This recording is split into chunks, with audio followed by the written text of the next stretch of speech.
Yung kinaso pala sa amin, hindi pala siya grounds for disqualification. Dalawa kasi yan. Meron kang ikakaso na SPA, ang tawag, disqualification case yun. Yun yung kinakaso sa maraming kandidato. Kahit kay BH Party List, na kasama namin sinuspend, SPA yung kaso sa kanya, disqualification. Kay Tulfo, disqualification. At dun sa iba pang merong grave offenses, disqualification yon. Ang kaso po sa amin ay cancellation of registration.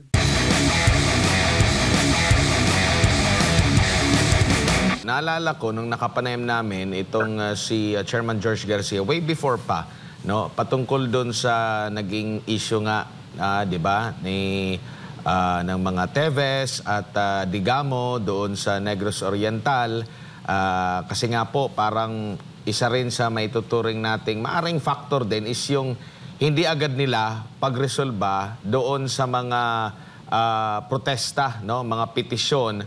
Dahil during that time, nagpetisyon sila na ma-disqualify na yung isang kapangalan ni Digamo para at least pagdating ng halalan, wala nang problema. Pinayagan pa rin nila, tapos kalaunan, tsaka nilabas yung desisyon. So maraming nag-question doon.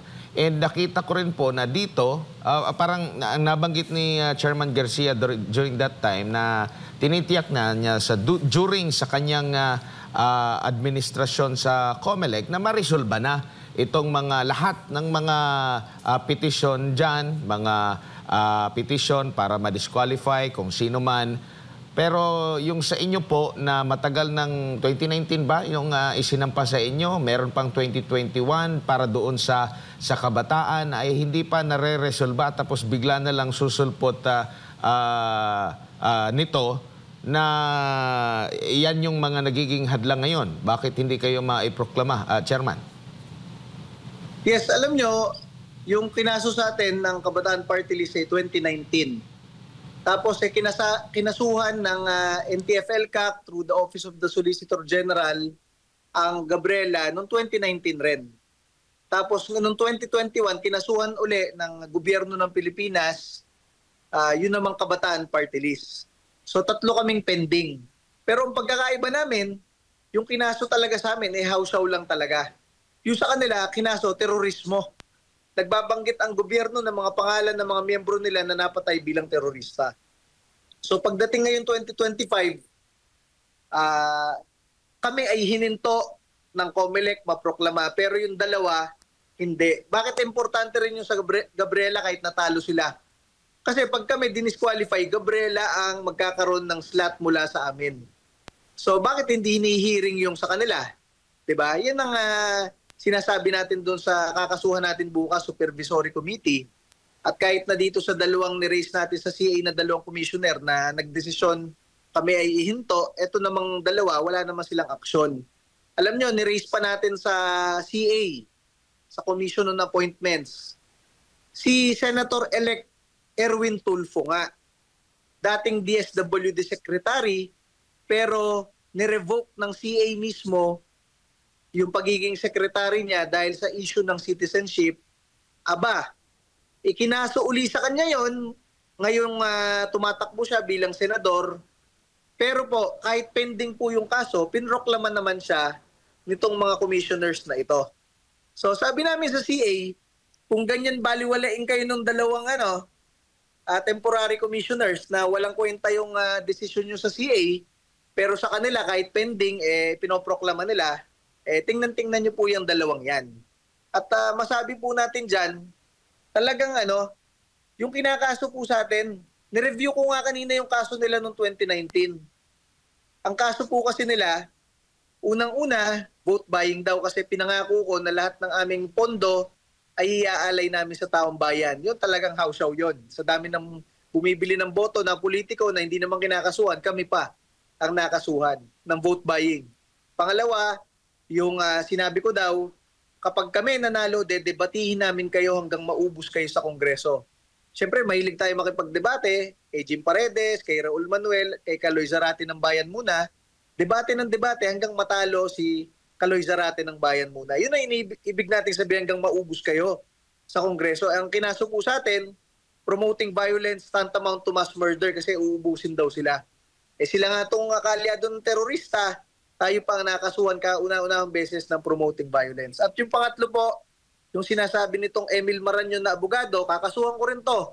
Simula 2019 hanggang ngayong linggong to, ang sinasabi niya sa lahat, hindi daw kami rehistrado. Sabi ko, paano nangyari yun? Hindi naman namin kaya i-rehistro ng sarili namin yung Duterte Youth Party List, lalo na noong 2019 to 2022, ang senior commissioner ay kaaway ko. So kung merong ganyang kaso, at totoo yan, tinanggal na kami nung kaaway ko. Ang sinasabi niya, meron daw hindi na-publish, meron daw hindi inattendan na hearing. Sabi ko, lahat ng notice of hearing, inattendan namin, walang palya. Lahat ng orders to publish, pinablish namin. Walang palya. Kaya kakasuhan ko rin to si Emil Maranyon ho eh. Lahat ng chismis at usapan na hindi kami rehistrado, dito lang nanggaling sa Kabataan Party List at kay Emil Maranyon. So pati po yan, kakasuhan ko next week ng disbarment at ng kung ano-anong kaso po. Opo, dahil mahalaga na ma-resolve na sana ito, lalo na yung mga nakapending, hindi lang po yung sa inyo, sa lahat na lamang po. Kasi grabe yung effort ninyo during sa pangangampanya. Namuno na rin kayo, nakakuha na rin ng seats ang Duterte Youth Party List. Tapos parang babalikan pa yung mga luma na hindi naman ninyo problema kasi bakit hindi agad niresolba. Yun nga, yung naging example natin is yung nangyari nga, no? Na maaring factor din, kaya nagkaroon ng gulo doon sa Negros Oriental. Kasi kung talagang satisfied yung bawat kampo, baka hindi maagapan yung mga insidente na yun at maagapan pa yung sa iba pa na mangyari na dapat maresolba. Kasi kung tutusin, mula 2022 hanggang 2025 yung election, mahaba yung panahon na yan para at least maresolba nila yung lahat ng mga nakapending na mga dapat ayusin para maiwasan na yung mga problema sa hinaharap. Hindi na rin maabala po yung lahat ng mga parties involved, Chairman. Yes, yan, naalala ko tuloy, Boss Admar. Yung kinaso pala sa amin, hindi pala siya grounds for disqualification. Dalawa kasi yan. Meron kang ikakaso na SPA, ang tawag, disqualification case yun. Yun yung kinakaso sa maraming kandidato. Kahit kay BH Party List, nakasama namin sinuspend, SPA yung kaso sa kanya, disqualification. Kay Tulfo, disqualification. At dun sa iba pang merong grave offenses, disqualification yon. Ang kaso po sa amin ay cancellation of registration. Ang pagkakaiba kasi niya, yung cancellation of registration, pwede mo ikaso yan before election, after election, wala pong timeline yan. Kaya hindi niya sinusunod yung i-hearing muna bago ma-proclaim. Hindi siya kasali doon. Sinabi na ng Supreme Court sa isang kaso nila. So nagkamali sila dyan.